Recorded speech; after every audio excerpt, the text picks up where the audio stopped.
நிச்சயமா ஒரு public perception, தொண்டர்கள் இடத்துல ஒரு சோர்வு, பொதுமக்கள் இடத்துல இது போல நடந்திருக்க கூடாது, இதை எப்படி அதிமுக சரி கட்ட போகிறது அப்படிங்கிற ஒரு எதிர்பார்ப்பு. இது ஒரு சரியான எதிர் நடவடிக்கைகள் அது குறித்து எடுக்கப்படுகிற பொழுது அந்த குறை தீர்க்கப்பட்டு விடும்.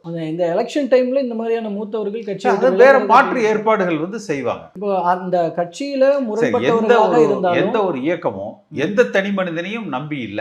அது யாராக வேணாலும் இருக்கலாம். எந்த தனி மனிதனையும் நம்பி ஒரு இயக்கம் தான் சார்ந்த கொள்கைகளை நம்பி இருக்கு, தொண்டர் பலத்தை நம்பி இருக்குது, மக்கள் செல்வாக்க நம்பி இருக்கே ஒழிய எந்த தனி மனிதனையும் நம்பி இல்ல. எம்ஜிஆர், ஜெயலலிதா ஆகியோர் கூட கட்சியில இந்த மாதிரி ஏதாவது மனக்கசப்போட இருக்கிறவங்க எல்லாம் அரவணைச்சாங்கன்றது தானே ஹிஸ்டரியா இருக்கு.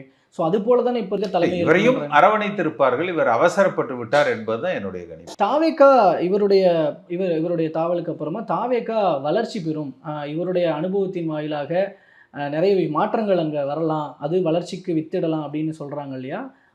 அதுல உங்களோட பார்வை என்ன? ஒரு எதிர்பார்ப்பு தானே.